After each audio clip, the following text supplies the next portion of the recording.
Doctor, it feels like a twisting knife, I groaned, throwing my head back against the examination chair for dramatic effect. It's radiating right through to my back. No headache, no chest tightness, just pure, unadulterated agony. I pressed my hand against my lower abdomen, letting out a sharp, pained hiss. It hurts right here. Dr. Sterling, you have to feel it. Tell me, is it a tumor? Is my appendix about to burst? Am I dying? The man sitting across from me didn't even blink. Brandon Sterling, the hospital's most stoic and undoubtedly most handsome physician, pushed his gold-rimmed glasses up the bridge of his nose. He looked at me with eyes the color of cold brew coffee, completely unimpressed by my performance. Russell, he said, his voice a deep, vibrating baritone that did things to my insides that had nothing to do with medical distress. You are currently pressing on your left lower quadrant. I froze. Slowly, subtly, I slid my hand from the left side of my stomach to the right. Right, I whispered. I meant here. The pain travels. It's migratory. Brandon sighed, a sound of long-suffering patience. He tapped his pen against the file on his desk.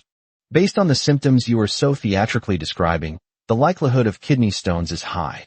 However, considering your medical history of absolute fabrication, I suggest you go to internal medicine for a CT scan. I'm canceling your appointment slot. I shot up in the chair, abandoning the act of the dying swan, and lunged forward to grab his hand before he could type into the computer. His skin was cool, his fingers long and dexterous, surgeon's hands, even if he was currently working in psychiatry. Don't do that, Dr. Sterling, I pleaded, widening my eyes. Can't you just help me? Look at me. I'm clearly in distress. Brandon closed his eyes for a brief second, inhaling sharply. I could smell the faint, controlled scent of his pheromones, frost, and old paper, spiking with annoyance. He very politely, but very firmly, peeled my hand off his wrist. Mr. Vance, he said, offering a tight, professional smile that didn't reach his eyes. This is the psychiatry department. Unless your kidney stones are a manifestation of a psychosomatic disorder, please leave. But Brandon, get out, Russell. The door clicked shut in my face a moment later. I stood in the hallway, staring at the brushed steel nameplate, Dr. Brandon Sterling, Alpha Prime. I couldn't help but grin, running my tongue over my teeth. Damn, I muttered to myself. Even when he's kicking me out, he looks good. Oh, look who it is. The frequent flyer. I turned to see Summer, a beta nurse with a clipboard and a messy bun, leaning against the nurse's station counter. She smirked, looking me up and down. If I'm counting correctly, Russell, that was your 30th attempt to book an appointment with Dr. Sterling, wasn't it? I leaned against the wall, crossing my arms and striking a pose that screamed billionaire boredom. You need to work on your math, Summer. That was the 32nd time. Summer laughed, giving me a thumbs up. Incredible. Truly. Last week it was epilepsy. The week before that, it was rabies. What was the fatal illness today? Kidney stones, I said with a scoff. Apparently, I don't know my anatomy well enough to fake it properly. You have too much time and too much money, she teased. Go on, get out of here before security escorts you out again. Shoo, go to your job. I waved her off, but I was already pulling out my phone. I opened the chat log with Brandon.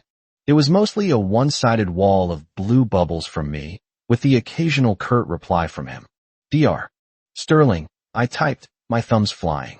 To thank you for your tireless efforts in diagnosing my phantom kidney stones, I've ordered the premium seafood congee and the slow-roasted duck soup from the Golden Palace. It'll be there in 30 minutes. Remember to eat.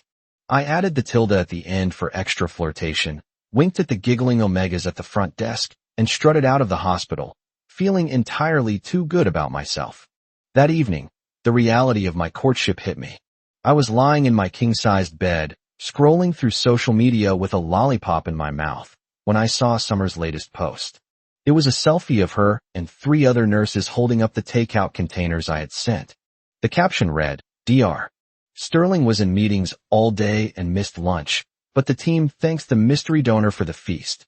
#blessed, #free food. Son of a, I bit down hard, shattering the lollipop. The crunch echoed in the empty room. I had known I wanted Brandon Sterling the moment I saw him a year ago. Before him, I thought the concept of love at first sight was something poets invented to sell books and alphas invented to justify their lack of self-control. I thought it was just lust, pheromones, and biology.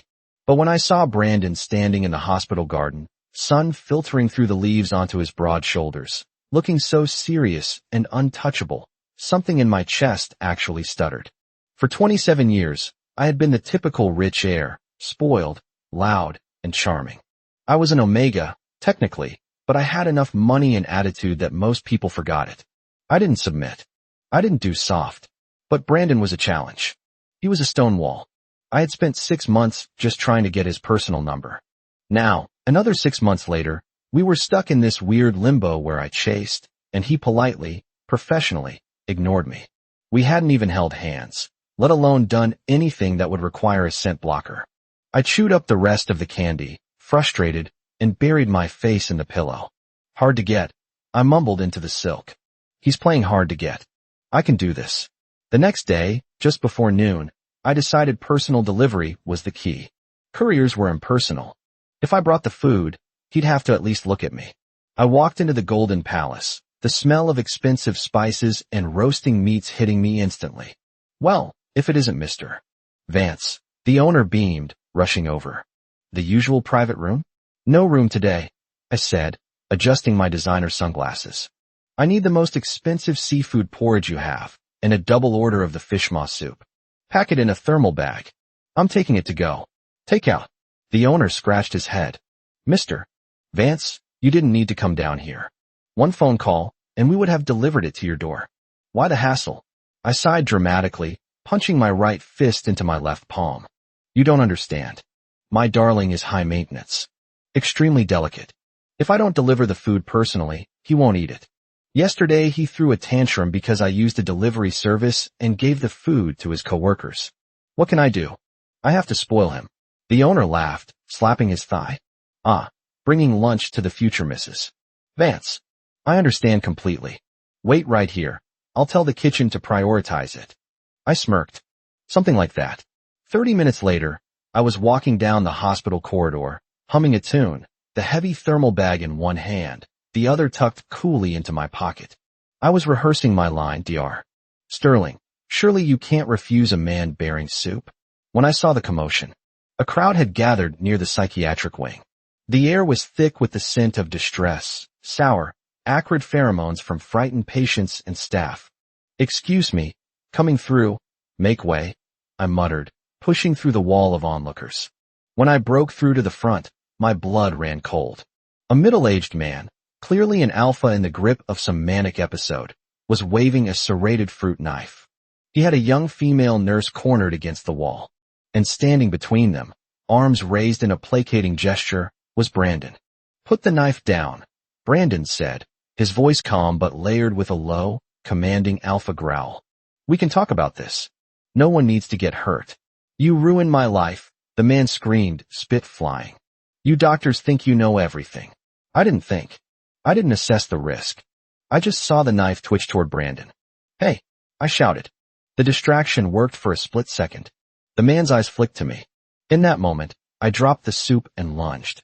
I wasn't a fighter, but I was fast. I slammed into the man's side, grabbing the wrist, holding the knife with both hands. Run! I yelled at the nurse. She scrambled away. The man roared, smelling my omega scent, and thrashed. He was strong, hysterical strength. He wrenched his arm back. I felt a sharp, stinging burn slice across my forearm, but I didn't let go. I drove my knee into his stomach and shoved him backward with everything I had. Get him, someone shouted. Security guards swarmed in, tackling the man to the floor. The knife skittered across the tiles. I stood there, panting, adrenaline making my hands shake. Well, I gasped, looking at the chaos. That was dramatic. Russell, I jumped. I had never heard Brandon raise his voice like that. He was in front of me in an instant, his face pale, his usual composure shattered. He grabbed my arm, the uninjured one, and yanked me closer, his eyes scanning me frantically. Are you insane? He hissed. His scent was pouring off him now, heavy cedar and ozone, thick with fear and anger. You jumped an armed alpha? Do you have a death wish? Do you have no brain? I looked down at my other arm. The sleeve of my white shirt was soaked in red. It stung like hell, but looking at Brandon's furious, terrified face, it was worth it. Oh, I thought, a warm, fuzzy feeling blooming in my chest. The little white rabbit is worried. He cares. I let my shoulders slump, putting on my best kicked puppy expression. You're yelling at me, I whispered, sticking my bottom lip out. I just saved the day. I'm bleeding, and you're yelling at me. Brandon's jaw tightened. He glared at me, his nostrils flaring. I'm hurt, Brandon, I added, looking at him through my lashes. And you're being mean. I am not. He cut himself off, closing his eyes and taking a deep breath to center himself. When he opened them, the anger was dialed back, replaced by a grim determination. Come with me. He didn't let go of my arm. He marched me down the hall, past the staring nurses, and into a private treatment room. Sit, he ordered, pointing to the exam table. I sat. This is going to hurt, he warned, ripping open a sterile packet. Wait, aren't you a psychiatrist? I teased, though my voice wavered as he cleaned the wound. Do you remember how to stitch? I went to medical school, Russell. I didn't buy my degree online. He swabbed the cut with alcohol. Ow. Ow, ow, ow. Gentle. I yelped. He worked quickly, his hands steady and precise. He ignored my dramatic whimpering, focusing entirely on the task. Within minutes, I was stitched and bandaged. He stripped off his gloves and tossed them in the bin, finally looking me in the eye. He was still scowling. An excellent man knows when to push and when to fold. Right now, he was angry because I put myself in danger. That meant I needed to soothe the beast. I reached out and placed my hand over his, just as he was organizing the tray. I kept my touch light, lingering just on the border of comforting and intimate. I'm sorry, I said softly. I won't be so reckless next time. I saw him near you, and I moved. Don't be mad at me, okay? Brandon stared at my hand on his, then up at my face. For a moment, the ice in his eyes thawed. He looked tired. Don't get the wound wet, he said, his voice dropping back to its professional register, though it lacked the usual bite. Come back in 2 days to change the dressing. Here's the billing slip. Pay at the front desk. He pulled his hand away and turned his back to finish cleaning up. Wait, I said, looking around. My soup. I ran back out to the hallway. The janitor was just finishing mopping up the last of the expensive seafood porridge from the floor. The Golden Palace thermal bag was sitting in the trash can, ruined. Are you kidding me? I groaned, slumping against the wall. Today is not my day. Don't say I didn't warn you, Summer said, walking by with a tray of meds. She stopped, looking at my bandage, then at my face. Chasing DR. Sterling is a dead end, Russell. You have no future there. I rested my chin in my hand, staring blankly down the hall where Brandon had disappeared. Summer, listen to me. I'm going to spend the rest of my life bothering that man. I'm not going to fall for anyone else. Summer rolled her eyes so hard I thought they'd get stuck. Wake up, lover boy. You've been blacklisted by every female staff member in this department as a rival, but honestly, who would want to date him? He's an iceberg. I tapped my fingers on the counter, pouting. Why hasn't he come to check on me? It's been 5 days since the stitches. I haven't seen my darling. Maybe because you're annoying? Summer suggested helpfully. DR. Sterling is busy. He has actual patience. And he has plenty of admirers, omegas, betas, even some bold alphas. You have to wait in line. I reached out and flicked Summer on the forehead. The movement pulled at my stitches, making me wince. Ouch. Look, none of those people compare to me. Are they as handsome as me? No. Are they as rich as me? No. Do they treat him as well as I do? Absolutely not. You drink the soup you bring him half the time, she pointed out. Details, I waved a hand. I'm testing it for poison. Summer giggled, leaning in, her expression turning conspiratorial. Okay, seriously though. You're a catch. You could have anyone. Why him? What is it about the Ice Prince? Face, I said instantly. Body. Pheromones. Superficial. I'm not superficial. I protested, wagging a finger. I am attracted to his noble character, his dedication, his high-minded morality. I paused, grinning. But let's be real, I also really want to sleep with him. If I could get him into my bed, I'd do anything. I might not have much experience, but I'm a quick learner. I bet he's wild in the sack. Summer's eyes went wide. She started making frantic, cutting motions across her throat. She buried her face in her hands. What? I asked. Why are you making that face? Are you mocking my purity? Being a Virgin Omega at 27 is a sign of high standards, I'll have you know. I'm saving myself for. I felt a chill run down my spine. A very familiar, cedar-scented chill. Slowly, painfully, I turned my head. Brandon was standing in the doorway of the break room. His hands were in the pockets of his white coat. His expression was completely unreadable. We stared at each other for 5 agonizing seconds. It seems Mr. Vance is recovering well, Brandon said, his voice devoid of emotion. You have plenty of energy. You don't need to come back for a checkup tomorrow. He turned on his heel, walked into his office, and slam-dunked the door shut. Bang! Summer burst into laughter that sounded like a dying goose. I laid my head on the desk, wanting to die. I have never hated my own mouth more than I do right now. I mumbled into the Formica. My score just went from 0 to -100.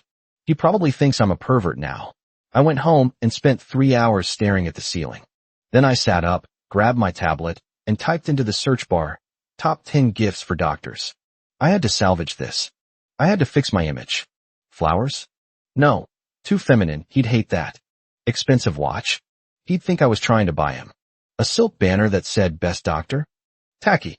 A fountain pen, I murmured. Classy. Understated. Useful. I was just about to browse a custom pen site when a crack of thunder shook the apartment windows. I looked outside. The sky, which had been sunny all morning, had turned a bruised purple. The clouds opened up, and rain began to sheet down in torrents. A light bulb went on in my head. He definitely didn't bring an umbrella, I said, scrambling off the sofa. I tore through my walk-in closet, shoving aside bright silks and velvets until I found a long, black cashmere trench coat. It made me look serious, mature, like a responsible adult partner. I grabbed the biggest umbrella I owned and sprinted for the door.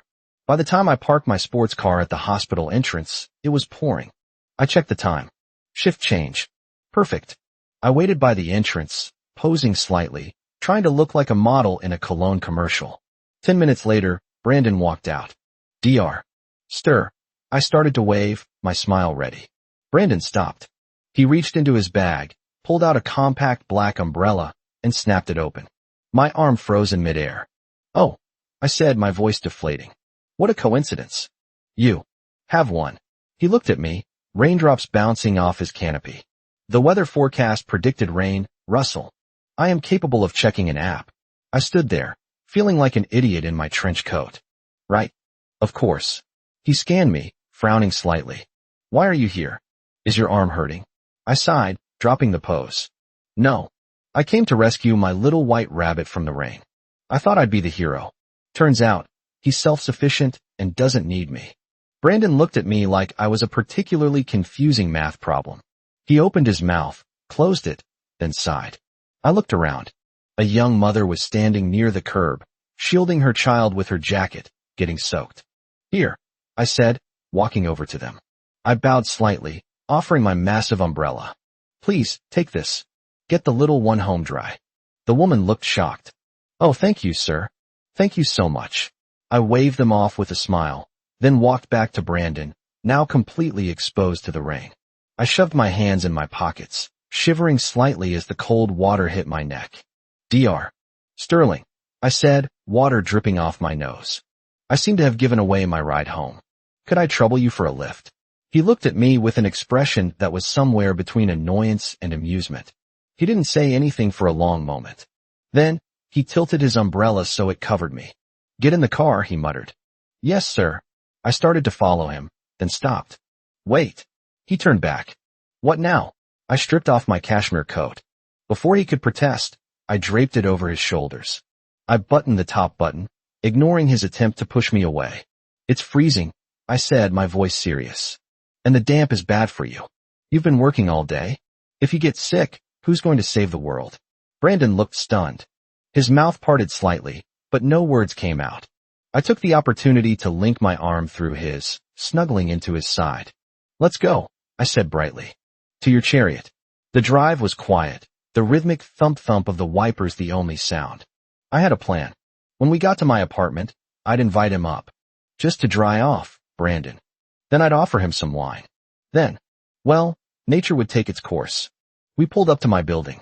Thanks for the ride, I said, unbuckling my seatbelt. I turned to him, putting on my most charming smile. It's late. You look tired. Why don't you come up?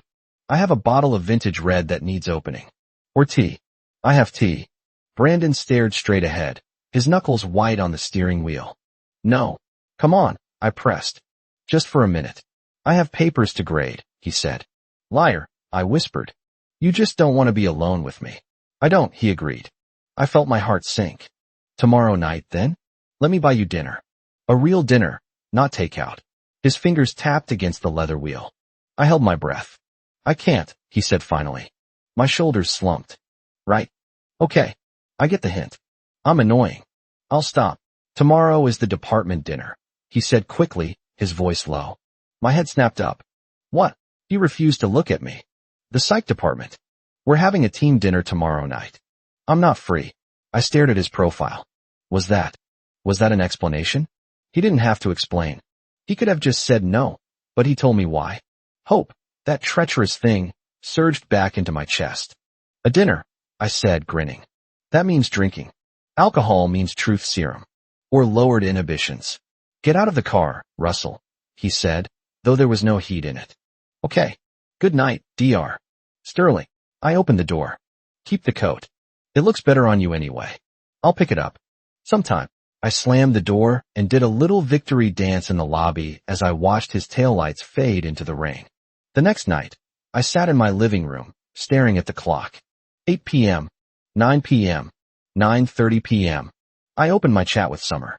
Me, is it over yet? What's the status? No reply. She's drunk, I muttered, pacing the floor. She's useless. What if someone else is hitting on him? What if he's drunk and some opportunistic beta is trying to take him home? At 9:45 p.m., my phone buzzed. Summer, done. Dr. Sterling is toasted. Come quick. Yes. I grabbed my keys, spritzed a cloud of expensive cologne in the air, and walked through it, and sprinted to my car. I arrived at the restaurant in record time. I walked into the private dining hall with the confidence of a man who owned the place. Well, what a coincidence. I boomed, acting surprised. The table was a mess of empty bottles. Most of the doctors and nurses were slumped over. Summer waved a limp hand at me from a corner. I scanned the room. There. Brandon was sitting at the far end of the table. He was resting his head on his folded arms, eyes closed. His glasses were slightly askew. His usually pale cheeks were flushed a dusty pink. My heart hammered against my ribs. He looked soft, defenseless. Check, please. I called out to the waiter. Put it all on my card. And bring another round for anyone still conscious. Long live Mr. Vance, a resident slurred. I walked over to Brandon. Hey, I whispered, touching his shoulder. He blinked his eyes open. They were hazy, unfocused. He looked at me, and for a second, I saw something raw in his gaze. Not annoyance. Not indifference. Just need. Russell, he breathed. That's me, I grinned. Let's get you home. He didn't fight me. He was surprisingly compliant, letting me haul him up. He was heavy, dense muscle and bone. I staggered under his weight. You eat too much? I grunted, practically dragging him to the car. I need to start lifting weights if I'm going to be your boyfriend. I got him into the passenger seat, buckled him in, and paused. I couldn't resist. I reached out and pinched his cheek. Gotcha, I whispered. He was asleep before I started the engine. I managed to get his address out of him during a brief moment of lucidity. His apartment was exactly like him. Minimalist, clean, smelling of cedar and antiseptic. Getting him onto the bed was a Herculean task. I collapsed on the floor next to the mattress, gasping for air. You owe me, I panted. My back is broken. I pulled off his shoes. I found a wet towel and wiped his face. I covered him with the duvet. Then, I sat on the edge of the bed and just watched him. In sleep, the frown lines between his brows smoothed out. His eyelashes were impossibly long. He was beautiful. I should go, I told myself. Be a gentleman. Leave a note. But the atmosphere was too heavy. The room smelled like him, like deep woods and rain. It was intoxicating. Just one kiss, I whispered. He won't know. I leaned down. My heart was thumping so loud I thought it would wake him. I brushed my lips against his soft, warm, tasting of rice wine. I pulled back, intending to stop there. But then I got greedy. I leaned in again, sliding the tip of my tongue against the seam of his lips. Suddenly, eyes snapped open beneath me. I froze. Brandon was looking right at me. His eyes were clear. Sharp. Caught. I squeaked. Before I could come up with a lie, his hand shot up and grabbed the back of my neck. In one fluid motion, he flipped us. The world spun, and suddenly my back was pressed into the mattress, and Brandon was hovering over me, pinning me down. I started. He didn't let me finish. He crushed his mouth onto mine. It wasn't a gentle kiss. It was hungry. Possessive. It was an alpha claiming what was his.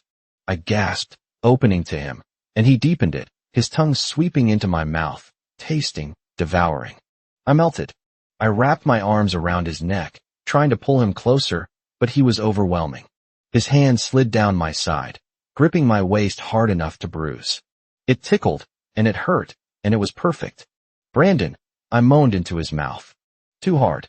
Wait. I bit his lip, just a little, to get him to slow down. He pulled back instantly. We stared at each other, chests heaving. The haze in his eyes vanished, replaced by a cold, horrific realization. He scrambled off me like I was on fire. He stood up, swaying slightly, and walked to the single armchair in the corner. He sat down, put his head in his hands, and groaned. The silence in the room was deafening. I sat up, straightening my rumpled shirt. You're awake, I said, stating the obvious. He didn't answer. I got off the bed and walked over to him. I knelt on the floor between his legs, looking up at his hidden face. Brandon, I said softly. Look at me. He didn't move.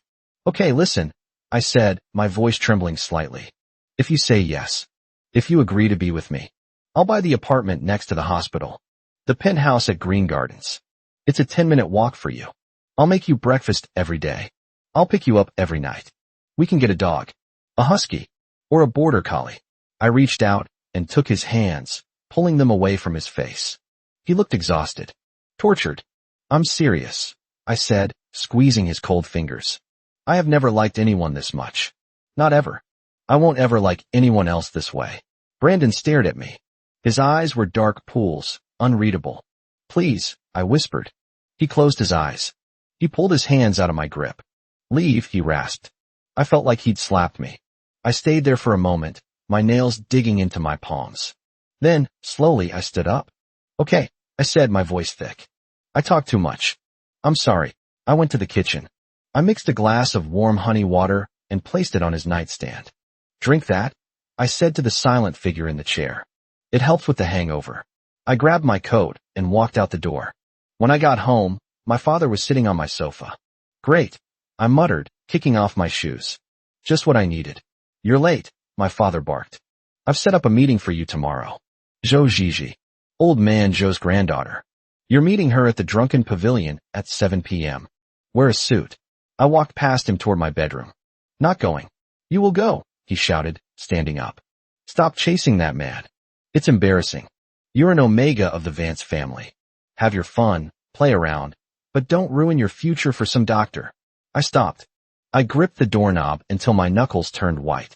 Her name is Zhou Gigi, I said quietly. She's a beta. She has a master's degree. I turned to face him. His name is Brandon Sterling. And he is not fun. He is my future. He's a nobody. He's the only person I want, I snapped. I'm going to be with him. You can either accept it and gain a son-in-law, or you can reject it and lose your only son. You're a businessman, Dad. Do the math. I slammed the bedroom door. I threw myself onto the bed, burying my face in the pillows. I screamed. I kicked the mattress. I threw a decorative cushion across the room. Why is this so hard? I yelled at the empty room. Why won't he just love me? I thought about Brandon's face when he told me to leave. He didn't look like he hated me. He looked afraid. He wants me, I decided, sitting up and wiping my eyes. I know he does. He kissed me back. He's just stubborn. I grabbed my phone. I needed a catalyst. I needed to force his hand. I searched for Zhou Gigi on WeChat. Her profile picture was literally the words, gold medal matchmaker. Her bio read, Old Wolf's 55th successful couple. 99.9% success rate. Consultation fee, $10K. I added her. I transferred $10,000 immediately. Me, Miss Zhou. Can you have dinner with me tomorrow at the Drunken Pavilion? I need a favor. Is this going to work? I asked, my leg bouncing nervously under the table. Zhou Zhizhi, a girl with dyed silver hair and a punk rock jacket, sipped her tea. Relax. According to what you told me, this guy is repressed. He's an alpha who thinks he's unworthy or dangerous. You need to trigger his possessiveness. Nothing works better than jealousy. I looked at the fake engagement ring she had placed on the table. If this backfires, and he thinks I've moved on, I will sue you. Please, she scoffed. He kissed you when he was drunk? Honey, that wasn't the alcohol. That was the truth leaking out. Just wait. I posted that photo of us 15 minutes ago. He's coming. You're sure? A shadow fell over our table. I looked up. Brandon was standing there. He was wearing his lab coat over his street clothes, like he'd run straight from the hospital. His chest was heaving. His scent, usually cold and controlled, was rolling off him in waves of burnt cedar and smoke. It was suffocating. It was angry. I gulped. Brandon. Zhou Zhizhi let out a dramatic gasp. She covered her mouth. Oh my, Russell, is this him? He's scary. She turned to me, batting her eyelashes. So, about our wedding next May? I think 2 kids is enough, don't you? Wedding. Brandon's voice was a low growl. I started. Brandon didn't let me speak. He grabbed the back of my collar and hauled me out of the chair. He stepped in front of me, shielding me from Zhizhi, and glared at her. We're leaving, he snarled at her. He's not marrying you. He's not suitable. Hey, I yelped as he grabbed my wrist and dragged me toward the exit. I looked back over my shoulder. Zhizhi winked at me and mouthed, 5 stars. Brandon dragged me to his car, shoved me into the passenger seat, and drove in silence. The air in the car was thick with pheromones. He was on the edge of a rut. I could feel it. The aggression, the intensity. He pulled up to his building, marched me upstairs, and shoved me into his apartment. Brandon, wait, let me expel. He slammed me against the door. He pressed his body against mine, pinning me. You're getting married? He demanded, his voice shaking. No, I shouted. It was fake. She's a matchmaker. I hired her to make you jealous because you wouldn't talk to me. He froze. Fake. Yes, you idiot. I told you, I only want you. Something in him snapped. The restraint he had held onto for a year broke. He kissed me. It wasn't like the drunk kiss. This was desperate. He bit my lip, hard enough to taste copper. I gasped, and he devoured the sound. You want me, he growled against my mouth. You have no idea what you're asking for. You think I'm some gentle doctor? I'm possessive, Russell. I'm broken. If I take you, I'm never letting you go. Good. I challenged, wrapping my legs around his waist as he lifted me up. Lock me up. Keep me. I'm not going anywhere. He carried me to the bedroom and threw me onto the mattress. He loomed over me, tearing at his tie. You said you wanted to sleep with me, he said, his eyes glowing with that alpha light. Let's see if you can handle it. The next morning, I woke up feeling like I had been run over by a truck. A very sexy truck.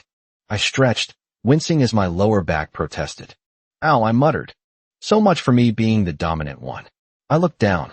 My chest was covered in red marks. There was a fresh, stinging bite mark on the gland at the back of my neck. A temporary mark, but a deep one. Brandon was awake. He was lying next to me, propped up on one elbow, watching me. He looked different. The tension around his eyes was gone. He looked peaceful. Morning, he murmured, his voice rough with sleep. You are an animal, I complained, poking him in the chest. I thought you were a gentleman. You're a wolf in sheep's clothing. He chuckled, a low rumble in his chest. He caught my hand and kissed my knuckles. I told you. You asked for this. I did, I admitted, snuggling into him. And I have no complaints. Well, maybe one. I can't walk. I grabbed my phone from the nightstand. I transferred the rest of the money to Zhou Zhizhi with a note. Best money I ever spent. I looked at Brandon. So, are we doing this? For real. He pulled me closer, burying his face in my neck, inhaling my scent. Russell, if one day you realize I'm too much, if you realize my calmness is just a mask for obsession, what will you do? I turned in his arms and kissed his forehead. You're not scary, Brandon. You're a doctor. You save people. And now, you belong to me. If you want to lock me up, go buy the handcuffs.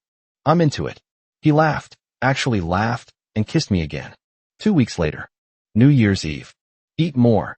my mother said, piling another massive prawn onto Brandon's plate. You're too thin. Being a doctor is hard work. You need strength to deal with my son. We were at my parents' house. My mother, the Iron Lady of the family, was absolutely smitten. She had spent the last hour showing Brandon baby photos of me. My father was currently under the table, having lost a drinking contest to Brandon. Mr. Vance has a high tolerance, Brandon said politely, sipping his tea. He's wasted, I corrected. Driver, take Dad upstairs. As midnight approached, we stood on the balcony, watching the city lights. My mom loves you, I said, leaning against Brandon. And my dad is terrified of you now. You fit right in. Brandon wrapped his arms around me from behind, resting his chin on my shoulder. I'm glad. So, I said, turning to face him. Since we've done the parents thing, you know the hospital HR forms require you to list your relationship status. He smiled, that rare, genuine smile that made my knees weak. I know. I already updated it. Oh, I raised an eyebrow. To what? Partnered, he said. To a very annoying, very persistent patient. I laughed, wrapping my arms around his neck. The best patient. The only patient I want, he corrected. The fireworks started then, booming overhead, painting the sky in gold and red. Happy New Year, Dr. Sterling, I whispered against his lips. Happy New Year, Russell, he murmured back. And as he kissed me, surrounded by light and noise, I knew the chase was finally over. I had caught my doctor, and I wasn't ever letting him go.